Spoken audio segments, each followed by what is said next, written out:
Very good afternoon, welcome to health zone. ఇక technology పరంగా అన్ని రంగాల్లో కూడా మనం ఎంతో ముందున్నాం.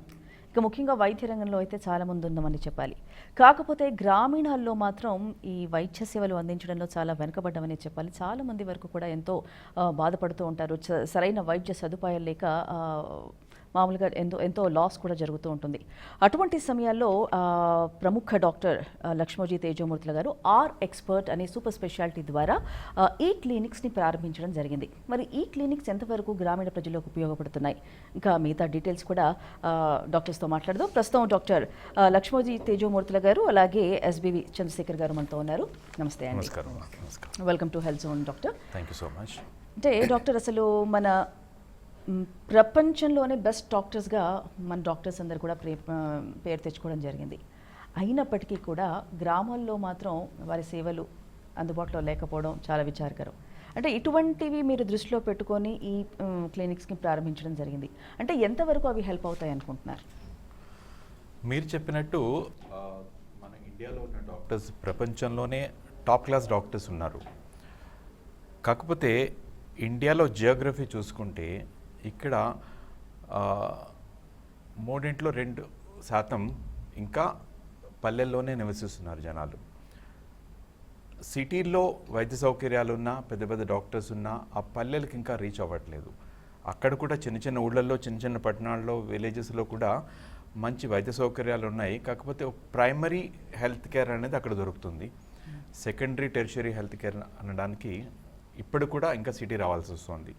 మనం ఎంత అభివృద్ధి చెందినా, ఎంత అడ్వాన్స్డ్ అయినా, ఇండియా ఒక రకంగా చెప్పాలంటే మెడికల్ టూరిజంకి ఒక హబ్. చాలా కంట్రీస్ నుంచి ఇండియా వస్తూ ఉంటారు. ఓకే, అలాంటిది సిటీలో ఉన్న ప్రజలకి మంచి ఆరోగ్య సౌకర్యాలు దొరుకుతున్నాయి. ఈ అడ్వాన్స్డ్ వైద్యం అనేసరికి ఈ పల్లెల్లో ఉన్న వాళ్ళకి దొరకట్లేదు. సో వాళ్ళకి ఆ గ్యాప్ తగ్గించడానికి ఈ ఎక్స్పర్ట్ సూపర్ స్పెషాలిటీ ఈ క్లినిక్స్ అని స్టార్ట్ చేశామన్నమాట. రెస్పాన్స్ బాగుంది. ప్రజలు కూడా వాళ్ళు చక్కగా ఈ వైద్యాన్ని వినియోగించుకుంటున్నారు. వాళ్ళ ఖర్చు తగ్గించుకుంటున్నారు. వాళ్ళ టైం ఏదైతే వేస్ట్ అవుతుందో అది తగ్గుతోంది.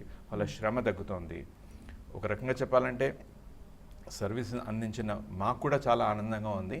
ఎందుకంటే చాలామంది పేషెంట్స్ ఎవరికైతే అంతకుముందు సూపర్ స్పెషాలిటీ వైద్యం అనేది చాలా దూరంగా కనిపిస్తుందో, లేకపోతే అందనిదిగా అనిపిస్తుందో, ఇప్పుడు వాళ్ళు చక్కగా వినియోగించుకొని వాళ్ళ ఆరోగ్యాన్ని బాగుపరుచుకుంటున్నారు. అది ఒక సంతృప్తికరమైన విషయం మాకందరికీ.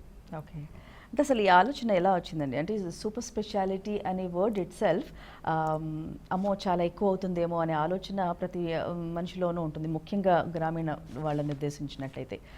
ఇక్కడ కూడా మనం ఈవెన్ సిటీస్లో కూడా ఫస్ట్ మనం ప్రిఫర్ చేసేది కాలనీస్లో ఉన్న చిన్న చిన్న డాక్టర్స్ దగ్గరికి వెళ్దామని, సూపర్ స్పెషాలిటీ తర్వాత ఆలోచిస్తాం. సో ఈ ఆలోచనతో సూపర్ స్పెషాలిటీ క్లినిక్స్ అండ్ ఈ క్లినిక్స్ ద్వారా ఎంతవరకు మీరు రీచ్ అవుతారు అని అనుకుంటున్నారు? సూపర్ స్పెషాలిటీ అమ్మో చాలా అవుతుంది, లేకపోతే అది ఒక పెద్ద యజ్ఞం లాంటిది అనుకుంటే, అది యజ్ఞం లాంటిది అయితే యజ్ఞం మనం చేయాలి. అది వ్యాధి పెద్దదైతే డాక్టర్ కూడా పెద్దగానే ఉండాలి, అంత ఎక్స్పర్టైజ్ ఉండాలి. ఇప్పుడున్న ఈ సోషల్ సిస్టమ్స్లో కానీ, లేకపోతే వాళ్ళు తీసుకునే ఆహారంలో కానీ, వాళ్ళ జీవన శైలిలో కానీ ఇదివరకులాగా ఒక వ్యాధి రావడము, మందులు ఇవ్వడము, తగ్గిపోవడము కాదు, అవి కూడా ముదిరిపోయాయి. మనుషుల్లాగే మనందరిలాగా వ్యాధులు కూడా ముదిరిపోయాయి. సో సూపర్ స్పెషాలిటీ వైద్యం అనేది చాలా ఇంపార్టెంట్. ఎందుకంటే ప్రాణాలు కాపాడే లెవెల్లోకి అక్కడి నుంచి మొత్తం మనిషిని ఆ ఆపదలోంచి బయటపెట్టేది సూపర్ స్పెషలిస్ట్ డాక్టర్స్. ఇందాక చెప్పినట్టు ఈ సూపర్ స్పెషలిస్ట్ డాక్టర్స్ అందరూ కూడా సిటీలో ఉన్నారు. సిటీలో ఉండడానికి కారణం ఏంటంటే వాళ్ళు ఒక డాక్టర్ ఒకళ్ళు ఉంటే సరిపోదు కదా, దాంతోపాటు డయాగ్నోస్టిక్ ప్రొసీజర్స్ ఉండాలి, లేకపోతే ఆ ఎక్విప్మెంట్ ఉండాలి. ఎగ్జాక్ట్లీ. సో ఇదంతా కూడా ఇప్పుడు మనమంతా డిజిటల్ ఎరాలో ఉన్నాము, రైట్? మనకి ఫుడ్ కావాలన్నా యాప్లో బుక్ చేసుకుంటే ఇంటికి వచ్చేస్తుంది. అలాంటప్పుడు అతి ముఖ్యమైన వైద్యం ఈ డిజిటల్ ద్వారా ఎందుకు జరగకూడదు అనే ఆలోచనతో ఈ సూపర్ స్పెషాలిటీ ఈ క్లినిక్స్ అనేవి మొదలుపెట్టాము. రెస్పాన్స్ బాగుంది. అండ్ ఇంకా మాకు ప్రోత్సాహకరంగా ఉంది ఇంకా ఎక్కువ చేయాలని. Okay good.